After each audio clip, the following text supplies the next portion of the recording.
अभी साहब जो असल टॉपिक की तरफ फिर वापस आ जाएं, जो जुडिशल रिफॉर्म्स पीटीआई भी कह रही है कि होनी चाहिए, लेकिन जुडिशल रिफॉर्म्स ऐसे नहीं होनी चाहिए कि अदलिया जो है वो आज़ादी के साथ फैसले करने की बजाय एग्जेक्टिव के ताबे हो जाए, तो वो जो ट्राइकॉटमी ऑफ पावर का तस्वर है वो कंप्रोमाइज़ हो जाता है। आपको लगता नहीं है कि आप जल्दबाजी में बहुत कुछ ऐसा करना चाहते हैं कि जज काबू आ जाए किसी तरीके से? मलक साहब बहुत शुक्रिया आपका। अभी जो शाहिद साहब फरमा रहे थे, इनकी तो हिस्ट्री बड़ी पड़ी है जैसे साकिर निसार से लेकर अता बंदयाल से लेकर जैसे सईद खोसा से लेकर, ये तो चाहते थे उस तरह के जजेस आए, लेकिन मेरी आरा है कि जजेस का किसी पार्टी से एफिलिएशन नहीं होना चाहिए, अपने बीवी बच्चों के कहनों पर फैसले नहीं करने चाहिए, और किसी पार्टी के प्रेशर में आकर, जब हमने तो मादी में जस्टिस आसिफ सईद खोसा के बच्चों को उस गैलरी में देखा जब नवाज शरीफ के खिलाफ फैसला हुआ तो उन्होंने क्लैप किया। तो ये इस तरह के जजेस और इस तरह के जो मतनाज़ फैसले आते हैं, तो उससे मेरा नहीं ख्याल कि जुडिशरी का वक़ार बहाल होता है, जब बढ़ता है।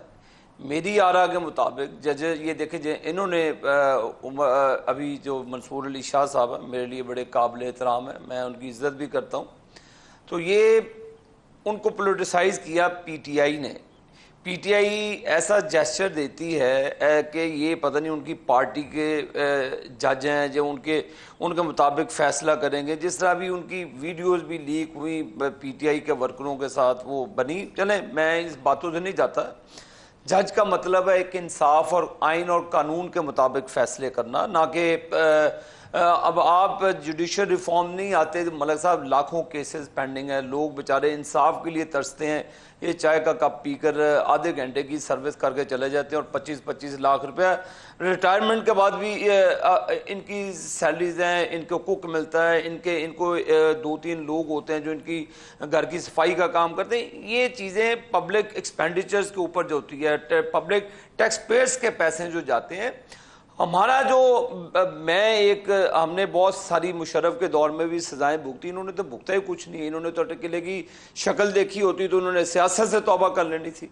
इन्होंने ये बात करेंगे हमारे साथ पॉलिटिक्स की, लिहाजा हम नहीं चाहते कि कोई ऐसे पीसीओ नमा जजेज हों या कोई ऐसे दागदार जजेज हों जो प्रेशराइज होकर फैसले दे दें। ऐसे नहीं होना चाहिए। मैं दयानतदारी से समझता हूँ मलिक साहब, जजेस का आइन और इंसाफ से किसी दुनिया में चले जाएं, स्वाय पाकिस्तान के जुडिशरी आज तक कभी मीडिया पे उनकी नशो नुमा नहीं होती।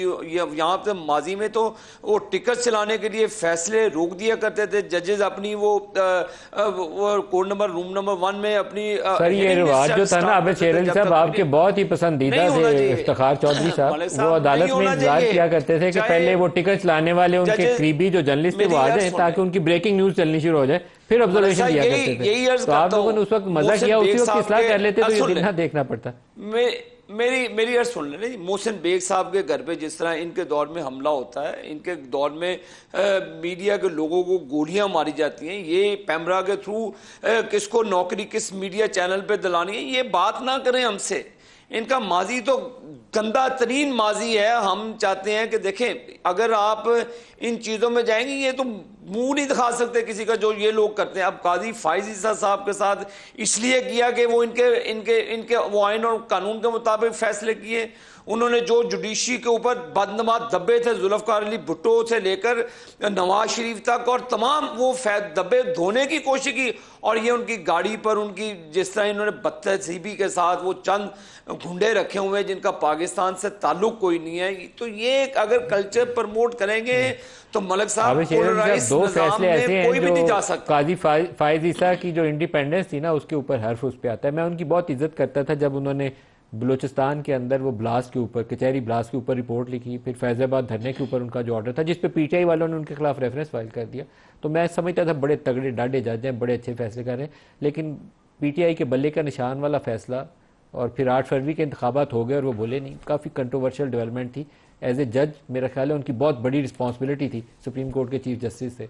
फिर 63A का फैसला ऐसे मौके पर आना जब हुकूमत के पास, आप लोगों के पास नंबर्स पूरे नहीं थे और पता था कि इस फैसले का असर क्या होगा, कि बंदे तोड़े जाएंगे पीटीआई के, और वो बंदे तोड़े भी गए। तो ये दो डेवलपमेंट्स अवॉइड कर सकते थे towards the end of his career, लेकिन उन्होंने नहीं की।